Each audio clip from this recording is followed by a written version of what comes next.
வணக்கம் மக்களே, நீங்கள் பார்த்து கேட்குறது முக்கிய கம்பெனினா எங்கள் ஹோஸ்ட் ஃபைனலி டூம்ஸ்டே பற்றின என்னோட அஃபிஷியல் அப்டேட்டை Kevin Feige and Rousseau brothers கொடுத்துருக்காங்க வித் இன்ட்ரெஸ்டிங் பிக்சரோட. விக்டர் வாண்டும் சொல்லி திரும்ப ஒரு சேரை இறக்கியிருக்காங்க. டேய் மார்வலே, இந்த சேரை விட மாட்டாங்க போலயே. சேரை வச்சு டூம்ஸ்டேக்கு ப்ரொமோஷன் பண்ணிட்டு இருக்காங்க. பட் ஃபைனலி இப்போதைக்கு விக்டர் வாண்டுமுக்கான சேர் போடப்பட்டுருச்சு. அது மட்டும் இல்லாமல் இட்ஸ் Day 1 அப்படிங்கிற மாதிரி மென்ஷன் பண்ணியிருக்காங்க. அதாவது April 28 தான் டெக்னிக்கலாக இப்போ இந்த டூம்ஸ்டே படத்துக்கான ஷூட்டிங் ஒர்க் ஆரம்பிச்சிருக்கு. அப்போ இதுக்கு முன்னாடி லீக்கான இந்த பிக்சர்ஸ்லாம் பொய்யா, நம்மளை ஏமாத்திட்டாங்க மாப்பிள்ள அப்படின்னு நீங்கள் யோசிச்சிங்கன்னா அதுதான் கிடையாது. அது மட்டும் இல்லாமல் இப்போதைக்கு இந்த படத்தை சுற்றின நிறைய பிளாட் லீக்ஸ் வர நடந்திருக்கு. என்னென்ன விஷயங்கள் இருக்குங்கிறத மொத்தமாக பிரேக் டவுன் பண்ணிடுவோம். ஃபர்ஸ்ட் அந்த சேர் கிட்டே போயிடலாம். ஸோ சேரை வந்து பார்த்தீங்கன்னா ஏதோ ஒரு உடன் பேனலுக்கு பின்னாடி தான் வச்சிருக்காங்க. ஸோ ஆன் செட்டில் தான் இந்த சேர் இருக்குது, அது தெளிவாக தெரியுது. விக்டர் வாண்டும் போட்டிருக்காங்க. ஆப்வியஸாக நம்ம டாக்டர் டூமா தான் இந்த பக்கம் ஆண்டிஜா வர போறாரு. பட் உள்ளுக்குள்ள ஏகப்பட்ட ரூம் சுற்றிட்டு இருந்துச்சு. இவர் ஒரு அயன்மேன் வேரியன்ட் கெட்டவராக மாற்றப்பட்ட டோனி ஸ்டார்க் இப்போதைக்கு டாக்டர் டூமா வர போறாருன்னு சொல்லி சுற்றிட்டு இருந்தாங்களே. ஸோ அது இப்போதைக்கு நடக்க போகிறதுல தான் தோணுது. இந்த சேர்ல அவங்க டாக்டர் டூம்னு எழுதல, விக்டர் வாண்டும் எழுதிருக்காங்க. விக்டர் வாண்டும் அவருடைய உண்மையான பேர். ஸோ விச் மீன்ஸ் இங்கே வந்திருக்க ஆர்டிஜே இந்த கேரக்டர் வந்து பார்த்தீங்கன்னா அயன்மேன் வேரியன்ட் கிடையாது, கம்ப்ளீட்லி செப்பரேட் நியூ டாக்டர் டூம். ஆனால் இது கூடவே சேர்ந்து இன்னொரு புது ரூமரும் கிளம்பி இருக்கு. டோனி ஸ்டாக்கோட வேரியன்ட் விக்டர் வாண்டும் இல்லை, விக்டர் வாண்டுமோட வேரியன்ட் தான் டோனி ஸ்டாக்குங்கிற மாதிரி சொல்றாங்க. அதாவது ஹவர்ட் ஸ்டாக் டெக்னிக்கலாக நம்ம விக்டர் வாண்டுமை தத்தெடுத்து டோனி ஸ்டாக்காக வளர்த்துருக்காராம். பாசிபிலிட்டிஸ் இருக்கான்னு கேட்டிங்கன்னா நடக்கலாங்க, சொல்ல முடியாது. ஆனால் அப்படி பண்ண மாட்டாங்கன்னு நினைக்கிறேன். ஏன்னா அயன்மேனுக்கான இந்த லெகசி கம்ப்ளீட்டாக வேற. அதை மார்வல் திரும்பவும் போட்டு நோண்ட மாட்டாங்க தான் தோணுது. அந்த கடை முடிஞ்சிச்சு, டோனி ஸ்டாக்கோட கதை முடிஞ்சிச்சு. அதை திரும்ப ஃப்ரெஷ்ஷாக ஏதாவது புதுசாக சொல்கிறேங்கிற பேரில் இந்த பக்கம் டோனி ஸ்டாக் தான் விக்டர் வாண்டுமோட வேரியன்ட்னு சொல்லி ஏதாவது உடச்சு விட்டாங்கன்னா ஃபேன்ஸ் காண்டாயிடுவாங்க. அதுவும் அயன்மேன் ஃபேன்ஸ் செம்ம காண்டாயிடுவாங்க. அதை நோண்ட மாட்டாங்க, நம்புவோம், அவ்வளோதான். நீங்கள் என்ன நினைக்கிறீங்க? இவங்க ரெண்டு பேரும் வேரியன்ஸாக இருப்பாங்களா இல்லை completely separate characters with same ஃபேஸாக இருப்பாங்களா? உங்கள் தாச்சு கீழே காமெண்ட் பண்ணுங்க. இந்த சேரை வந்து பார்த்தீங்கன்னா ஒரு உடன் பேனலுக்கு பின்னாடி தான் போட்டிருக்காங்க. ஸோ அகைன் இது வந்து ஆன் செட்டில் தான் எடுக்கப்பட்ட பிக்சர். Day 1 சொல்லி மென்ஷன் பண்ணியிருக்காங்க. ஸோ இது வந்து டிஸ்கஷன் இடம்லாம் கிடையாது.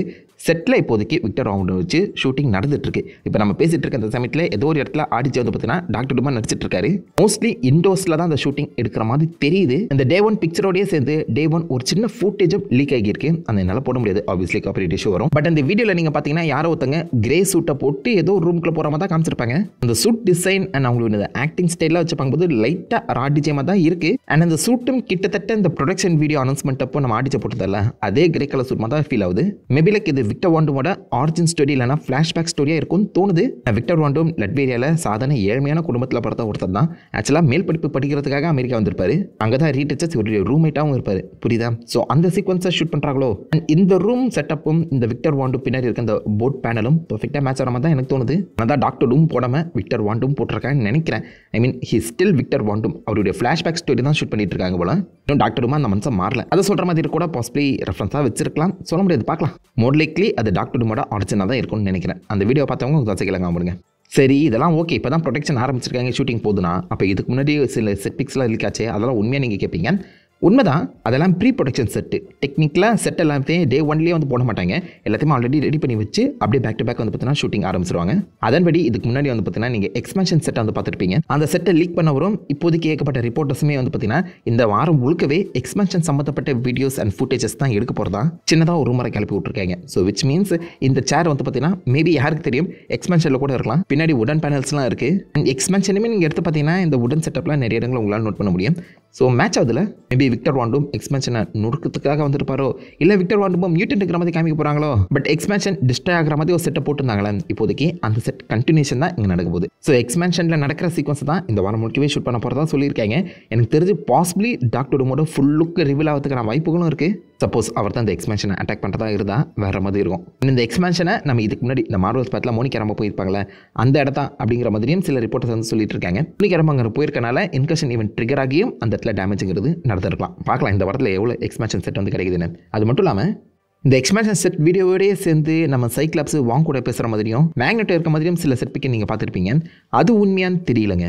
அது மேபி லைக் ஏஐ கிரியேஷனாக இருக்க சான்சஸ் அதிகம். ஆர் மேபி இவங்க எல்லாருமே ரிஹர்சல் பண்ணிட்டு இருக்கவும் சான்சஸ் இருக்குது. இந்த ஃபிலிம் இன்னும் எடுக்க ஆரம்பிக்கிறதுக்கு முன்னாடியே அவங்க ரிஹர்சல் பண்ணிட்டு இருப்பாங்க போல.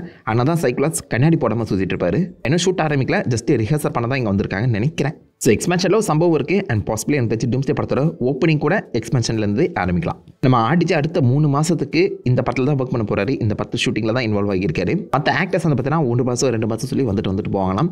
ஸோ ஆடிச்சே ஃபுல் கமிட்மெண்ட்டோட இந்த படத்தில் ஒர்க் பண்ணிட்டு இருக்காரு, which is really good thing. அதை தொடர்ந்து இந்த படம் எந்த காமிக்ஸை பேஸ் பண்ணி வரப்போகுதுங்கிறதுக்கான ஹிண்ட்டை மட்டும் கொடுத்துருக்காங்க.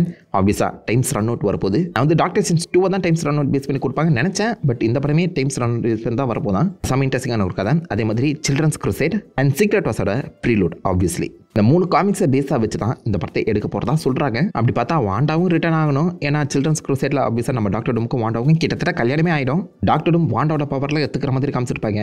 அதெல்லாமே நடக்குமான்னு கேட்டிங்கன்னா நடந்தால் நல்லாயிருக்கும். இந்த 3 காமிக்ஸை பேஸாக வச்சு தான் இந்த டூம்ஸ்டேங்கிறது நடக்க போகிறதா சொல்கிறாங்க. இந்த 3 காமிக்ஸ்க்கு எத்தனை பேர் பச்சைங்கன்னு சொல்லி கீழே காமிப்படுங்க. சம் இன்ட்ரெஸ்டிங்கான காமிக்ஸ். சீக்ரெட் வாஸ் கண்டிப்பாக ஒரு பெரிய காமிக்ஸ் தான். அதில் ப்ரீலோட மட்டும் இப்போதைக்கு ஃபோக்கஸ் பண்ண போகிறாங்கன்னா. ஆனால் ப்ரீலோடில் நீங்கள் பார்த்தீங்கன்னா எர்த் 616 அல்டிமேட் யூனிவர்ஸ் தான் கிராஸ் ஓவர் ஆகிருக்கும். அதாவது எர்த் 1610 சொல்லுவாங்க, மைல்ஸ் மாரல்ஸ் ஆன யூனிவர்ஸ். அந்த அல்டிமேட் யூனிவர்ஸும் எர்த் 616 தான் இன்கஷன் ஆகியிருக்கும். ஆனால் இது வரைக்கும் நம்ம 1610 எங்கேயுமே பார்த்த மாதிரியே தெரியல.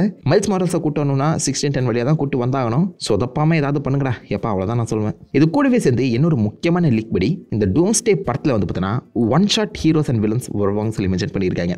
1 ஷாட்னா டெக்னிக்கலாக இந்த படத்தில் மட்டும் வந்து அதுக்கப்புறம் நீங்கள் வேறு எந்த ஒரு படத்துலையுமே பார்க்காத ஒரு கேரக்டர்ஸ். மூன் நைட் மாதிரியும் சொல்லலாம். மூன் நைட்டை ஒரே சீரீஸில் பார்த்தீங்க, அதுக்கப்புறம் எங்கே பார்த்தீங்க? பட் அவர் வருவார், நான் வர மாதிரி சொல்கிறேன். ஸோ அந்த மாதிரி சில கேரக்டர்ஸ் இந்த படத்தில் மட்டும் அப்பியர் ஆகி வேறு எந்த ஒரு படத்துலையுமே வரமாட்டாங்க. இந்த ஒரு ப்ராஜெக்ட்ஸ்லையுமே அவங்க பேரை கூட மென்ஷன் பண்ண மாட்டாங்க. அப்படிங்கிற சில கேரக்டர்ஸ் வந்து பண்ணால் காமிக்கிற ஐடியா மாறுவதுக்கு இருக்கான். மோர் லைக் நமக்கு தெரிஞ்ச கேரக்டர்ஸோட வேரியன்ஸாக இருக்கிறதுக்காக வாய்ப்புகள் அதிகம். டெட்புல் அண்ட் வூல்வரீனில் நீங்கள் பார்த்துருக்கலாம்ல, ஏகப்பட்ட வேரியன்ஸ் வந்துருப்பாங்க. சில வேரியன்ஸ் அங்கேயே இறந்து போயிருப்பாங்க. அந்த style of variant characters possibly இந்த படத்தில் போயிறாங்கன்னா நைஸ் பூலுங்க பெஸ்ட் எக்ஸாம்பிள். நைஸ் பூல்னு தோணுது. நைஸ் பூல் நிறைய பேர் ஃபேவரட் கேரக்டராக மாறினாரு. பட் அந்த படத்தோடய முடிச்சு விட்டாங்களே அந்த மாதிரி. அதில் 2-3 பேர் வந்து அடிபட்டு இருக்கேன். முக்கியமாக த மேக்கர், நம்ம ரீட் ரிச்சர்ஸோட ஈவில் வேரியன்ட் ஹை பாசிபிலிட்டி இருக்குது அவர் வரதுக்கு.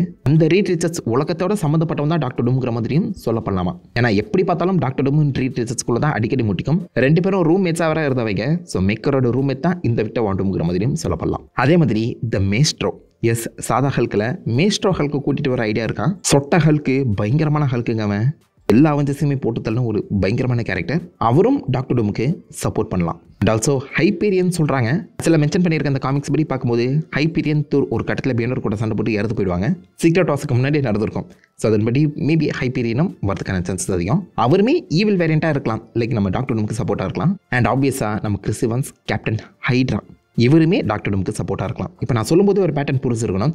எல்லாருமே ஈவில் வேரியன்ஸாக இருக்காங்க, டாக்டர் டூமுக்கு சப்போர்ட்டாக இருக்காங்க. ஸோ பாசிபிளி இது வந்து ஈவில் அவெஞ்சர்ஸ்க்கான லீடாக இருக்கலாம். லைக் டார்க் அவெஞ்சர்ஸ்க்கான லீடாக இருக்கலாம். டாக்டர் டூம் மல்டிவர்ஸ் லெவலுக்கு போய் இருக்க எல்லா கெட்ட வேரியன்ஸுமே ஒன்றா சேர்த்து தனக்கான ஒரு அவெஞ்சர் கூட்டத்தை உருவாக்கி வச்சிருக்கோம் சான்சஸ் இருக்குது. அவெஞ்சர்ஸ் வெர்சஸ் எக்ஸ்மேனுங்கிற ஒரு பேச்சு அடிபட்டு இருந்துச்சுல, அது ஈவில் அவெஞ்சர்ஸ் வெர்சஸ் குட் எக்ஸ்மேனாக கூட இருக்க வாய்ப்புகள் அதிகம். என்ன நடக்க போகுதுன்னு தாங்க தெரியல. பட் இந்த படத்தில் ஏகப்பட்ட 1 ஷாட் ஹீரோஸ் அண்ட் வில்லன்ஸ் இருப்பாங்க சொல்லி மென்ஷன் பண்ணியிருக்க அந்த காரணத்தினால எனக்கு என்னமோ ஈவில் அவெஞ்சர்ஸை கூட்டு வந்துருவாங்க தான் தோணுது. நடந்தால் நல்லாயிருக்கும். மார்வலுக்கு இது ஒன்றும் புதுசு கிடையாது. காமிக்லேயும் நிறைய சமூகங்கள் நடந்திருக்கு. அண்ட் மூவிலையுமே சில கேமிஸ் இந்த மாதிரி தான் இன்ட்ரடியூஸ் பண்ணியிருக்காங்க. அந்த சமயத்தில் இது நடந்தால் நல்லாயிருக்கும். அண்டு ஒரு பெரிய படமாகவும் இருக்க போகிற அந்த காரணத்தினால ஒரு பெரிய ஆர்மியை உருவாக்குறதுக்கு இது ஹெல்ப்ஃபுல்லாகவும் இருக்கும். 1 ஷாட் ஹீரோஸ் அண்ட் வில்லன்ஸ். என்ன நினைக்கிறீங்க? அண்ட் இந்த ப்ரொடக்ஷன் க்ரூவில் நீங்கள் பார்த்தீங்கன்னா எங்கேயுமே ஹல்க் கேரக்டரை இன்ட்ரடியூஸ் பண்ணிட மாட்டாங்க. நம்ம தண்டர்போல்ட் ராஸாக இருக்கட்டும், மார்க் ரஃபலோ அந்த ஹல்காக இருக்கட்டும், ஷீ ஹல்க் ஸ்கார்னு சொல்லி யாரோட பேரும் அந்த ப்ரொடக்ஷன் சேர் லிஸ்ட்டில் இல்லை. ஆனால் இப்போதைக்கு அட்லாண்டா ஃபில்மிங் சம்மந்தப்பட்ட ஒரு லீக்கர் வந்து பார்த்தீங்கன்னா இந்த படத்தில் மல்டிபிள் ஹல்க்ஸ் இருக்க போகிறத கன்ஃபார்ம் பண்ணியிருக்காரு. ட்ரஸ்டபிள் சோர்ஸ் தான். ஸோ அப்படி இருக்கும்போது மேபி யாருக்கு தெரியும், சீக்ரெட் ஆஃப் கிரீன்லாண்டுன்னு சொல்லி இந்த ஒரு பிக்சர் லீக் ஆச்சுல, இது மேபி உண்மைதான் போல. ரெட் ஹல்க்கையுமே மென்ஷன் பண்ணியிருக்காங்க. தண்டர்போல்ட் ராஸ் ரெட் ஹல்க்கும் வரதுக்கான வாய்ப்புகள் இருக்குன்னு சொல்கிறாங்க. என்ன செய்ய காத்துட்ருக்காங்க தெரியலையே. பட் சம்பவம் உறுதி. இந்த படத்துக்கான ஹைப்பு எக்கச்சக்கமாக எகிரி இருக்கு. இப்போவே ஷூட்டிங் ஆரம்பிச்சிட்டாங்க. அடுத்த வர வாரங்களில் நீங்கள் நிறைய லீக்ஸ் வந்து பார்க்கலாம். லீக்குக்கு முன்னாடியே டாக்டர் டூமுக்கான அஃபிஷியல் ஃபர்ஸ்ட் லுக்குன்னு சொல்லி ஏதாவது ரிவீல் பண்ணாங்கன்னா நல்லாயிருக்கும்னு தோணுது. மார்வலே முந்திக்கவங்கடா லீக்கஸுக்கு முன்னாடி. ஸோ நீங்கள் இந்த அப்டேட்ஸ்லாம் பற்றி என்ன நினைக்கிறீங்க? டூம்ஸ்டேக்கான அந்த ஷூட்டிங் ஆரம்பிச்சிட்டாங்க. இது இன்னும் 3 மாதம் போய் அதுக்கப்புறம் தான் ஸ்பைடர்மேன் 4க்கான ஷூட்டிங் ஆரம்பிப்பாங்களாம். ஸோ மார்வல் ஃபுல் ஃபோக்கஸ்டாக இந்த ஷூட்டிங்கில் தான் ஒர்க் பண்ணிட்டு இருக்காங்க. ஸ்பைடர்மேன் 4க்கான ஷூட் ஆகஸ்ட்டில் தான் ஆரம்பிக்க போகிறோம்னு சொல்லி ஆல்ரெடி கன்ஃபார்ம் ஆயிருந்துச்சு. அப்போ யோசிச்சு பாருங்க, மார்வலும் முழுசாக இறங்கியிருக்காங்க இந்த படத்து மேலே. அந்த அளவுக்கு நம்பிக்கையும் வச்சிருக்காங்க. நம்பிக்கை சொதி போட்டுறாதீங்கடா. ஸோ உங்கள் ஹைப் மீட்டர் எந்த லெவலில் இருக்குது? இந்த படத்தை எத்தனை பேர் உடனே பார்க்கணும்னு ஆசைப்படுறீங்கன்னு மார்க்க மேக்கில் காம் பண்ணிட்டு அந்த லைக் பண்ணி தட்டி விடுங்க. உங்களை தன்னால் ஒரு ஆசமான வீடியோவில் விப்பட்டு இருந்திருக்கும். Have fun guys. வாட்டா.